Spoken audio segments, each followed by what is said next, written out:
This is exactly right. The Hulu original series Furious is now streaming on Hulu and Hulu on Disney+.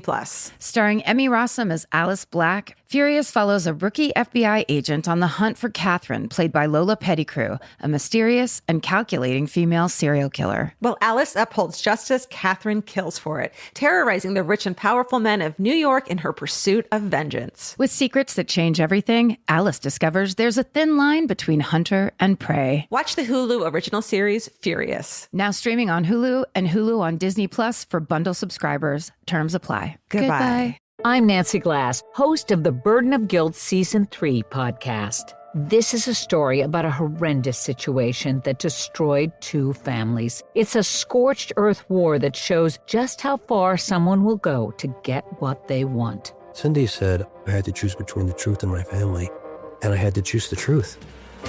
Listen to Season 3 of Burden of Guilt on the iHeartRadio app, Apple Podcasts, or wherever you get your podcasts. My first guest is Paris Hilton, Shakira, Luke, and Yerin. You have surprises? Many surprises. Welcome to the Sweet 305 podcast, where the group chat comes to life. What up? You're the only person I know that loves a yellow starburst. It's lemonade. Listen to Sweet 305 with Lele Pons. Open your free iHeartRadio app, search Sweet 305, and listen now.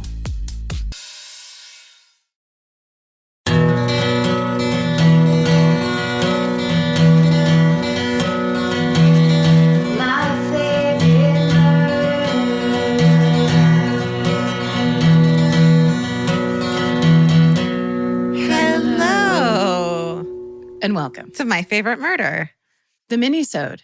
we read you your stories, and special bonus for the fan cult. This is being videoed. So if you are in the fan cult or want to join the fan cult, you can watch us read you your letters even. Sometimes when you're listening to these, you're like, what hand gesture is Georgie using right now? I would love to know. Now you can. Great question, as I gesture wildly. You should see her one hand's up above her head, one's way down by her ankles. Okay, it's now what? Yeah, there's an aerobic element. Yeah, there's so many visuals to podcasts, and now you can know what they are. It's like a secret language. Yeah, go to myfavoritemurder.com. Do you want to go first? That was a hard sell. I know, it was.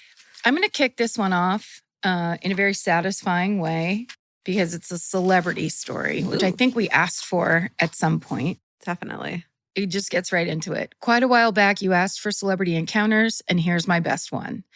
My best friend in college was a beautiful oddball from Connecticut whose family was from Long Island, pronounced Long Island by her fabulous mother with 80s hair and hands heavy with diamonds, and her intimidating New York Italian father whose impressive income came from various quote-unquote investments that no one asked about. So what you were talking about is The Sopranos. You were in The Sopranos. Yeah. In the spring of my sophomore year, my friend invited me to a small birthday party in her hometown for her godfather. I didn't ask too many details, just eager to get off campus of our conservative college in nowhere, New Hampshire. I started to get an inkling, though, as we pulled up to the outrageously long driveway of what looked like an Italian villa plopped in suburbia, that this wasn't a run-of-the-mill celebrate your Uncle Mickey's birthday at the local Polish hall that this middle-class Irish Catholic girl was used to. Oh, I love it. It's so true. We were greeted at the door by a beautiful blonde woman placing yellow leis over our heads and a gestured invitation to make ourselves at home.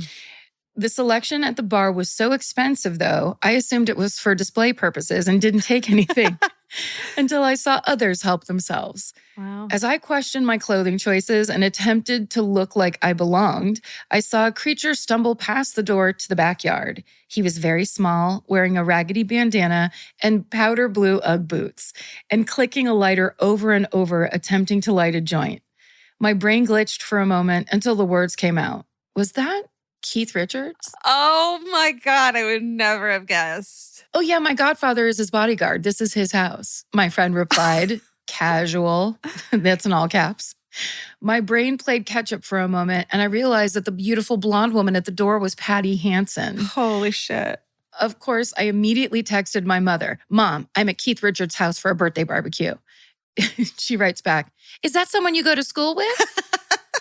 No, Mom, from the Rolling Stones. And then my mother, at dinner in my small hometown in this next state over, stood up in the restaurant and began excitedly telling everyone that would listen, my daughter is at Keith Richards' house right now, and pointing to her phone. Oh my God. See? She texts me.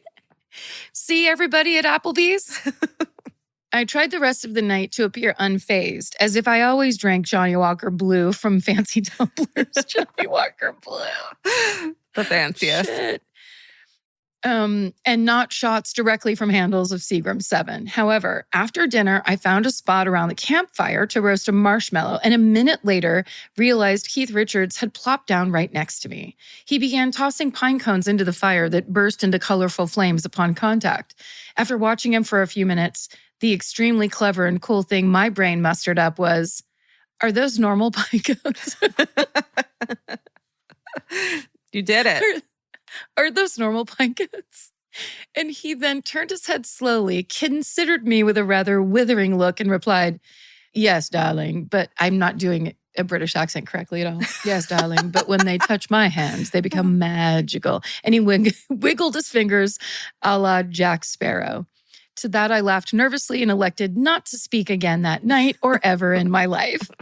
So anyway, that's how I ended up sitting around a campfire getting chastised by Keith Richards for my limited pyrotechnic knowledge. No pictures, but I still have the yellow lei hanging on my dresser mirror. Stay sexy and make friends with beautiful oddballs, AK from MA. Love it. Love that story. You went to Keith Richards' house. Like what? Who does that? And also you hung. Like asking the question, are those regular pine cones, although funny in retrospect, is also just you being in the moment with the most famous rock star, second only to Mick Jagger, Paul McCartney. Like, and you're also great in college. Like you're not great at conversation skills yet, especially with adults. So it's okay. Sorry, we've all been to campfires. Have you ever thrown in a pine cone and have it had magical, like colorful sprinklings come out? I don't know what they do when they explode. I would have asked the question too. I would like to know. Can you buy magical, exploding, colorful pine cones? Or did they all do that? Also, then, if I were AK from MA, after he said, after they hit my hands, they're magical, I would have screamed at the top because of the Johnny Walker Blue. I would have screamed at the top of my lungs, do it again, do it again. Or you're a liar, you're a witch, you're a witch. Okay. This is called The Time I Was in a Boat Crash in Alaska. Oh. Hey, besties. This very weird story has come up in my life multiple times recently, and while listening to some old episodes of boat-related incidents, I decided I should send it in. When I was 4, the hospital my dad works at asked if he would like to move himself and his family to Fairbanks, Alaska for the summer to cover another employee's maternity leave, and he and my mom said, why not? It was an incredible experience, and for being quite small, I remember a lot about our time out there. One memory that's stuck in my brain forever is the time our day cruise hit an iceberg, Titanic style, and we had to be rescued from the open ocean by a fellow cruise ship. Shit. My 4-year-old memories are in this order. We feel a bump. My parents make weird faces. Captain tells us to put on life jackets. I magically have a life jacket on. My older sibling, born female but identifies as non-binary, starts telling me about the Titanic. Older siblings. My older sibling, Rachel, is incredibly smart and highly autistic.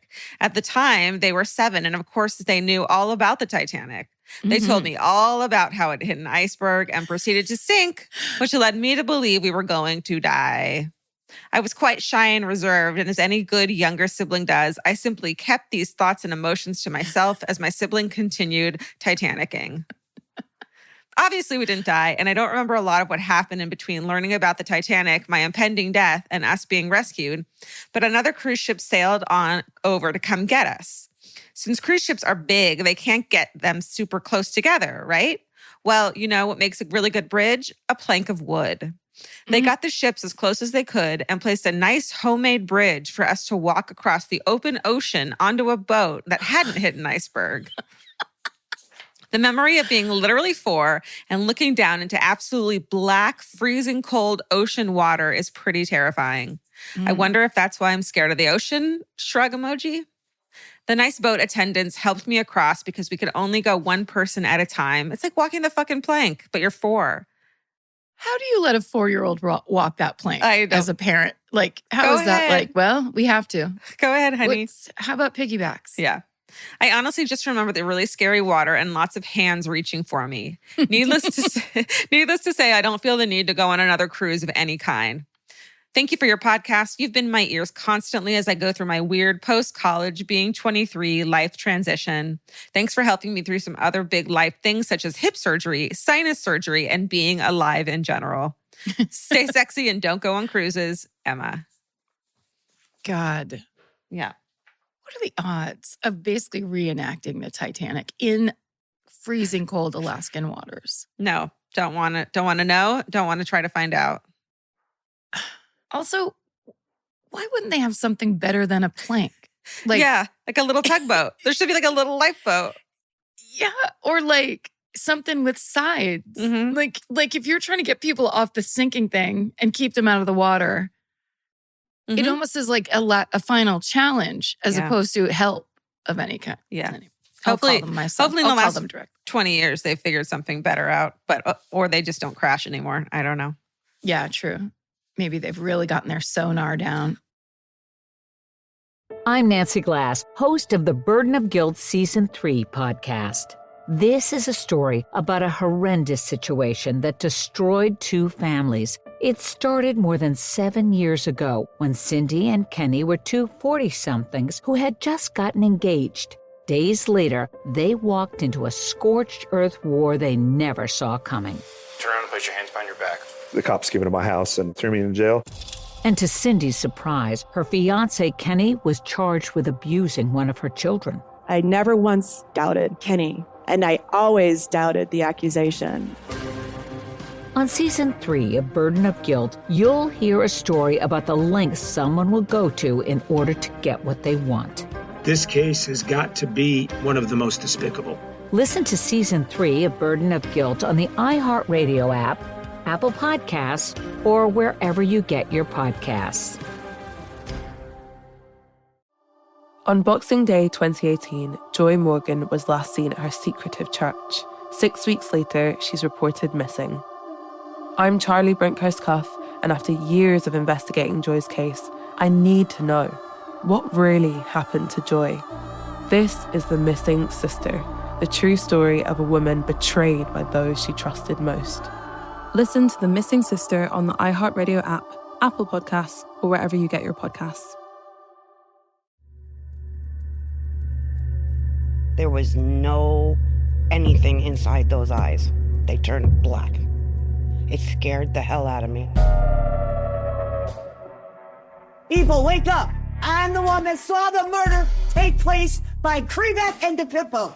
Anthony DePippo showed no signs of remorse, appearing unfazed after being sentenced to the maximum. I said I'm not guilty, I'll take it to the grave.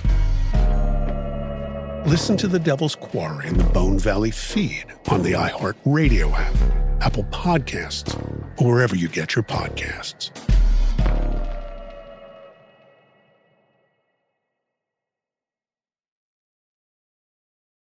The subject line of this hometown is lies I've told my nieces. And it just starts. When I was in my early 20s, my sister was in the process of going through the police academy. She was a single mom to twin girls. God damn. Wow. I mean, Jesus. And asked if I wouldn't mind moving in to help out. As I was looking for any excuse to avoid figuring out what to do with my life, I said yes. I worked at Starbucks during the day, but was the primary caregiver for the girls at all other times.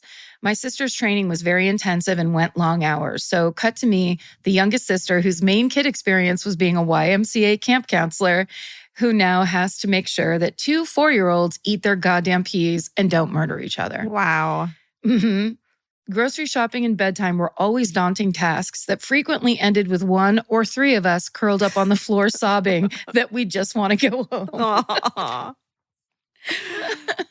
Then finally, one over-caffeinated afternoon, came the solution. I fucking love this. I told my nieces about the lady in the shadows.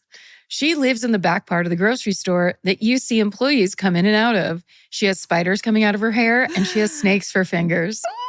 She was once a little girl named Susie who was banished to the stockrooms because she told her parents no 3 times when they asked her to complete a chore.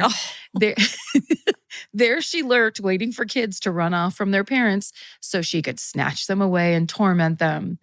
And then this is all separate, period, after the word. It fucking worked. Oh, my God. There was nary a rogue twin in the HEB.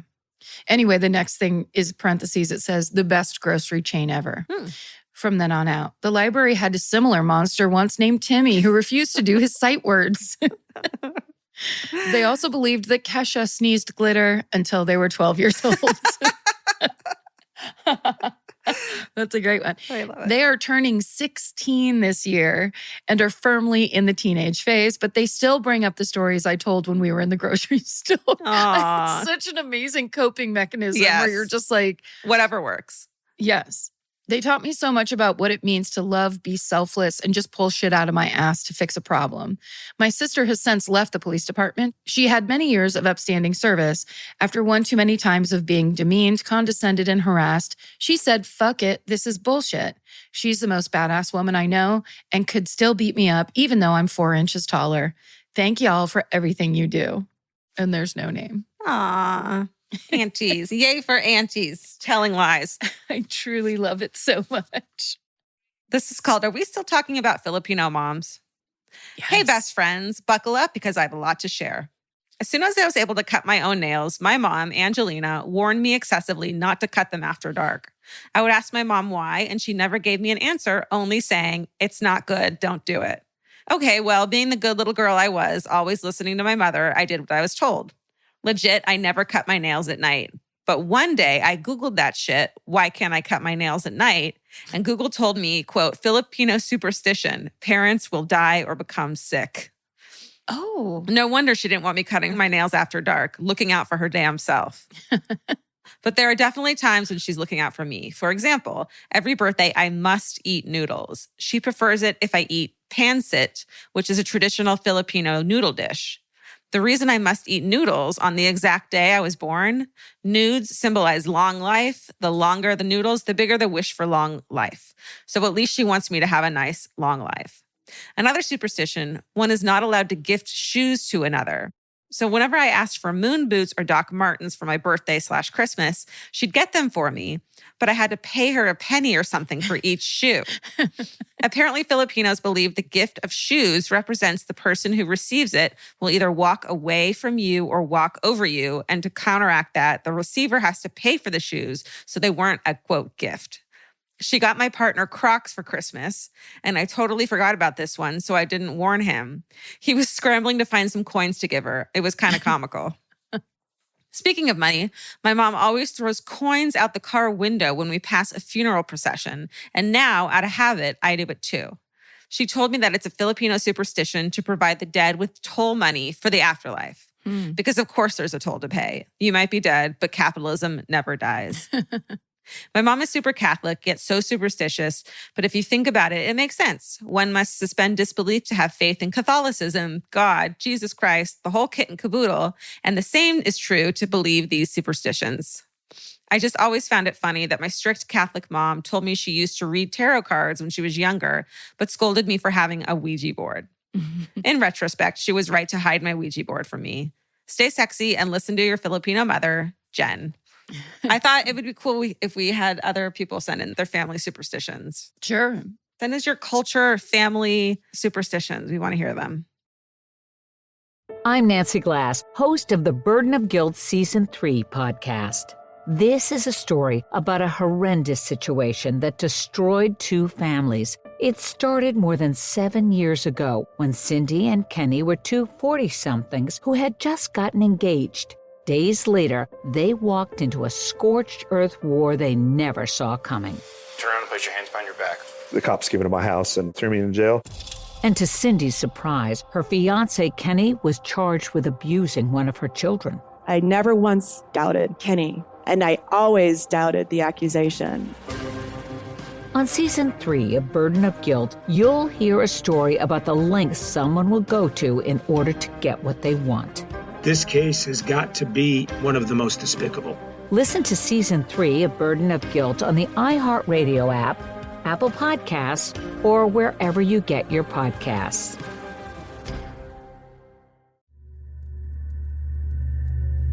There was no anything inside those eyes. They turned black. It scared the hell out of me.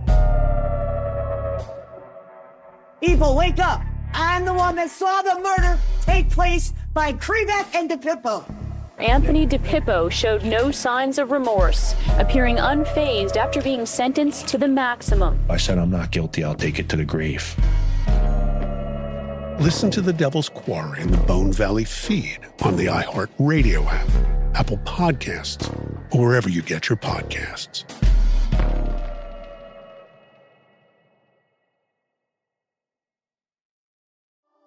On Boxing Day 2018, Joy Morgan was last seen at her secretive church. 6 weeks later, she's reported missing.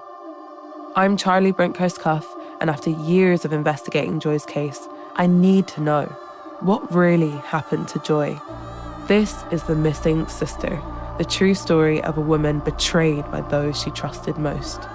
Listen to The Missing Sister on the iHeartRadio app, Apple Podcasts, or wherever you get your podcasts. All right, let's see. This last one, the headline is just gossip, gossip, gossip.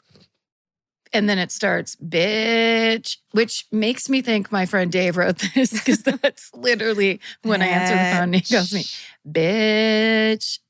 And then it goes, so I just listened to the Minisode where the babysitter realized she was being contracted to watch the kids while the wife cheats. And I have to say, be careful what you do say around kids. They are smarter than you think. And boy, do I have tea for you. So one afternoon, I'm picking up my kindergartner from school, and as soon as we get in the car, I start the typical "how was your day?" questions. My 5-year-old then proceeded to tell me he played with his friend Tommy, and that Tommy told him that Jimmy's mom is his dad's girlfriend. That's when I snapped out of my autopilot mode responses of, oh yeah, that's great, and processed what my child just said. This might not seem like juicy gossip to you, but the thing is that I know these two individuals are married and not to each other. Oh, no. I looked at him through the rearview mirror and asked him to repeat himself. He did. Then stated that Tommy saw his dad kiss Jimmy's mom and asked him about it. Timmy's dad said she was his friend, but it was a secret. Then Timmy told my son about the secret. Oh, no. I've always told my kids that we do not keep secrets and that when someone tells them to keep it secret, they must tell dad and me immediately because secrets are bad and we only keep happy surprises. And then in parentheses, it says child abuse prevention. So naturally, that's what he did. So now I'm stuck with this piece of information that I do not want and refuse to suffer alone. So I'm sharing it with you all. So I guess the moral of the story is kids are smarter than you think, but stupid enough not to keep your dirty, lying, cheating secret. Disclaimer, all names were changed in this story. XOXO, Gossip Girl. And then it says in parentheses, Kristen Bell's voice. Wow. That's straight up. Man. They are telling us that so they don't repeat it to people who would actually know and care. Yeah, which I think is really funny. I feel like you got to tell the dad, hey, guess what was said? Be more fucking careful, dude. No, don't help him cheat. What do you mean? Not help him, but just be like, stop cheating. Your kid is fucking aware of it. And you're lucky I'm not a piece of shit and trying to ruin your marriage. I don't know. It's just so gross to tell the kid, like, keep the secret. Totally. Like, now that's an overstep. Yeah. Get out. For sure. No mercy. This one is called My Father's Famous Cocoa. Hello. I was listening to a mini about drunk kids, and it reminded me of a family favorite, so here goes. In the late 70s, my household was that of two working parents. We lived in a quiet suburb of Denver and ate home-cooked meals together every evening. Some nights, my mom would cook and serve and then leave for her night shift as a phlebotomist at a military-based laboratory, and my dad would clean up and put us to bed. Nights with my mom were calm and snuggly, but those nights with my dad were rowdy. Wrestling and fort building and Lincoln logs. Oh my. Needless to say, my mother would always say, Neil, you'll never get them to bed if you get them so riled up. And much to her surprise, he always seemed to easily accomplish this task. She would ask him his secret, and he would simply say, I wear them out, and they fall asleep. Years later, at a family dinner, we were reminiscing about Mom's famous and favorite dishes from childhood. When I piped up with, remember Dad's special cocoa? My sister and I oohed and awed over the memory of that savory and oh-so pepperminty beverage when my dad calmly and without facial expression said, oh yeah, I spiked it with peppermint schnapps to get you two to calm the fuck down and go to bed. Then turned to my mother and grinned the most shit-eating grin I've ever seen on that man. While my sister and I exploded in laughter, my mom burst forth with some feisty words not fit for this email and shook her tiny fist of fury at him. After we all settled down, my mom socked him on the arm and said, I knew I was a better parent than you. Memories. Love your stories, love your banter, love your unwillingness to accept injustice. Stay sexy and hide the peppermint schnapps from sneaky fathers. A. I mean, it's just cheating. It's just cheating. Yeah. Wait, did they say what year they grew up? It was the 70s, so I think dude. The dad's off the hook a little because it was the 70s. If it was recently, then we'd be calling Child Protective Services. Yeah, no, for real. That is, to me, that is like as 70s as green shag carpeting is that kind of, you know, whether you're sipping your parents' highball because the party has gone into a different room, or one of my earliest memories of jumping on the bed and drinking grape cough syrup. Oh. It was an unchecked era of insanity. Oh, so my funny. God. Send us your stories at myfavoriteMurder@gmail.com. And thank you guys. That's it, right? Yeah. Wait, Thanks. Yeah. Thanks for writing in and listening and all of that. Thanks for writing us such good stories that it seems like 2 when it's actually 3. Yeah. Quality content. Totally. Also, stay sexy. And don't get murdered. Goodbye. Elvis, do you want a cookie?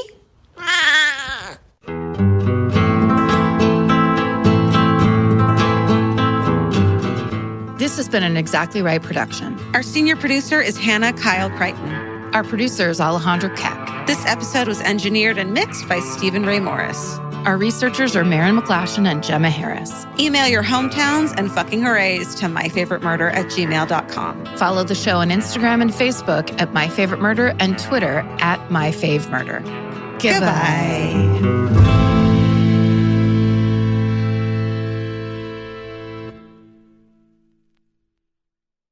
I'm Nancy Glass, host of the Burden of Guilt Season 3 podcast. This is a story about a horrendous situation that destroyed 2 families. It's a scorched earth war that shows just how far someone will go to get what they want. Cindy said I had to choose between the truth and my family, and I had to choose the truth. Listen to Season 3 of Burden of Guilt on the iHeartRadio app, Apple Podcasts, or wherever you get your podcasts. Hey, Portlandia fans. Carrie Brownstein and Fred Armisen here. The dream of the 90s is alive in podcast form. We're launching Podlandia, AO Rewatch, our brand new podcast where we revisit every episode of Portlandia together, breaking down sketches, going deep on our iconic characters, and pulling back the curtain on how it all got made. And we'll also be joined by the people who helped bring it all to life. Guest stars, collaborators, and friends, including director Jonathan Kreisel, the mayor himself, Kyle MacLachlan, legendary musician Amy Mann, and many more. Kyle is going for it here. You fully improvised not just words, but a song. Well, I thought you were all going to write a song. I remember you thinking that. Listen to Podlandia, AO Rewatch on the iHeartRadio app, Apple Podcasts, or wherever you get your podcasts. My first guest is Paris Hilton, Shakira, Luke, and Yerin. You have surprises? Many surprises. Welcome to the Sweet 305 podcast, where the group chat comes to life. What up? You're the only person I know that loves a yellow Starburst. It's lemonade. Listen to Sweet 305 with Lily Pons. Open your free iHeartRadio app, search Sweet 305, and listen now.